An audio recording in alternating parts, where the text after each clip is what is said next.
এইটা হচ্ছে battery grip. Battery grip সবার এক থাকে, ঠিক আছে? এটার জন্য মাথায় থাকে ব্যাটারি গ্রিপ। আর বেশিরভাগ বাচ্চাদের দেখছি একটা জিনিস, একটা হাত এইখানে ধরছো তো আর একটা হাত এইখানে, এটা ভুল গ্রিপ। কি বললাম? এটা ভুল গ্রিপ। এতে তুমি এদিকে মারতে পারবে না, এটা এটা শুধু এইটা মারতে পারবে। আর শুধু এটা দিয়ে ক্রিকেট হয় না, ব্যাটের হাত থাকবে উপরে, এই থাকবে এই।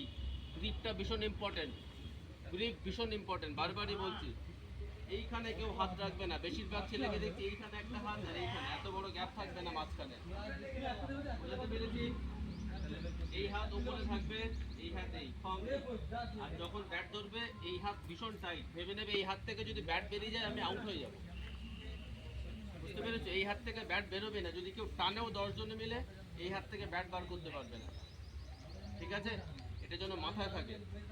আর আমি বলেছি ডায়েরি মেনটেন করতে, ডায়েরি মেনটেন করতে, আমি জোর করবো না। বাট আমি যদি বলি যে 1 মাস পর তুমি কিছু লিখে রেখেছিলে বা কিছু বলেছিলাম, সেটা খেয়াল রাখবে।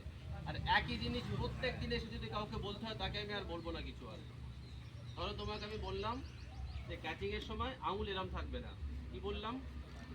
এরকম থাকবে না, এটা ভুল ক্যাচ।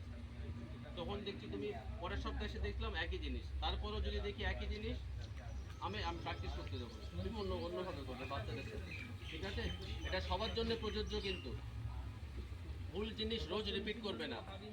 ভুল হতে পারে বাট দেখিয়ে দেবো, বাট তাই বলে রোজ রিপিটেশন যেন না হয়, মনে থাকবে? আর যাদের বল নেই, বল নিয়ে নেবে এবার, ঠিক আছে? কেউ বল কিনলে কেউ দিতে চাইবে না, খুব স্বাভাবিক, তাই না? সে নিজে কিনেছে, কেন দেবে? বল রেখে দেবে, বল আর গ্রিপ। নেক্সট উইকে আমি গ্রিপ নিয়ে আসবো, সবাই গ্রিপ নিয়ে নেবে একটা করে, ঠিক আছে? চলো।